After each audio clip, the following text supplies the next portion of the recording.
Before I started recording, I just wanted to put this out there that the Splinter Cell games Blacklist and Conviction both have had Microsoft release 4K visuals for it. It's not perfect, but it does make the game a little bit better. And I will link a video in the description about comparison between the two. The thing you have to understand is this. The Sam Fisher you knew is dead. America killed him, asked him to make one sacrifice too many, cross one line too far. A drunk driver killed him, some anonymous asshole who ran down his daughter and vanished. She was the one thing in his life that humanized him. And his agency killed him. Set him up, turned him loose, and told him to pull the trigger on his best friend in a dirty New York City basement. Irving Lambert died by Sam's hand that day. And so did Sam. So he left.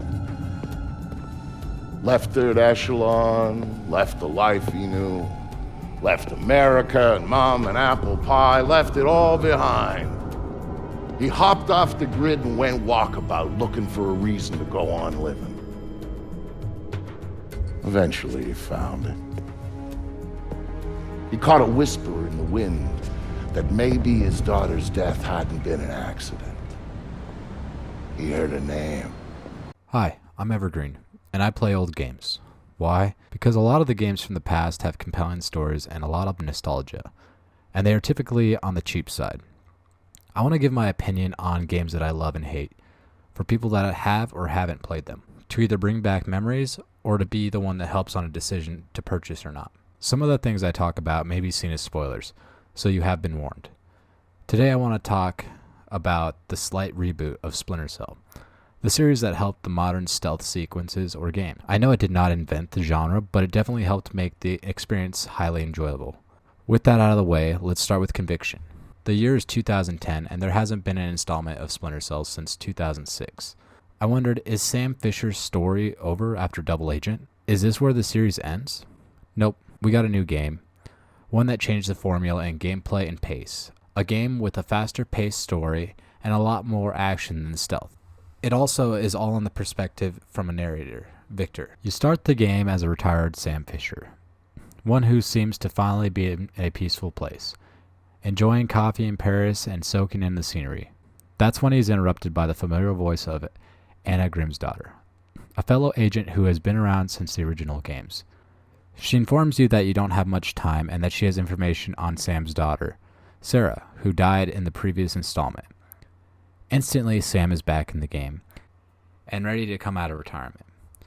The game's tutorial of how to use darkness as your shield is one I personally really enjoyed. It gave a little backstory on Sam and his time with his daughter as a child. Out of the flashback and back into Paris, you are hunted down by people that you don't know and wonder how and why they found you. A few dead guys here and a couple there, and the game introduces one of my favorite mechanics, interrogations.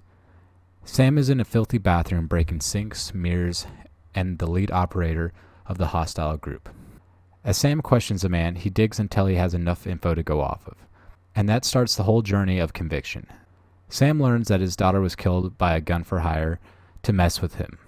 As he learns this information, he is surrounded by third echelon operatives who wear the same gear that Sam wore. The story spends a lot of time developing Sam's return to the thermal optics and lurking of the past.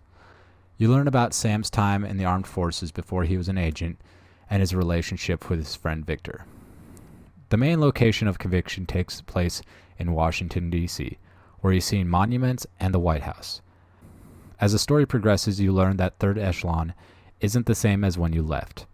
It no longer is run by your old friend Lambert, who was killed by Sam's hand in Double Agent in order to keep his cover, but now by a tyrant who seeks to destabilize the government and possess its authority.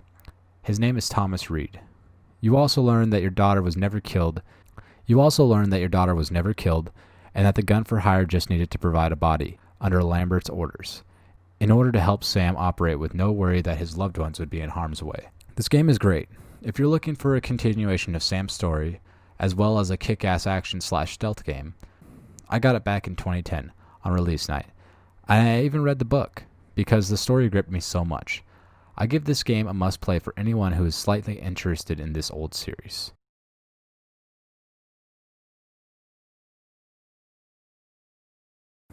The next installment came out in 2013, and this is the last one we've seen since, and continues shortly after Conviction. Sam is fully in, and now he is a leader of the new 4th echelon, and as such he takes the role with confidence and gusto. The thing that sets this apart from Conviction is the gameplay was greatly improved upon, and it plays more like a slightly open world. This includes deep customization, side ops, and multiple routes to complete the game.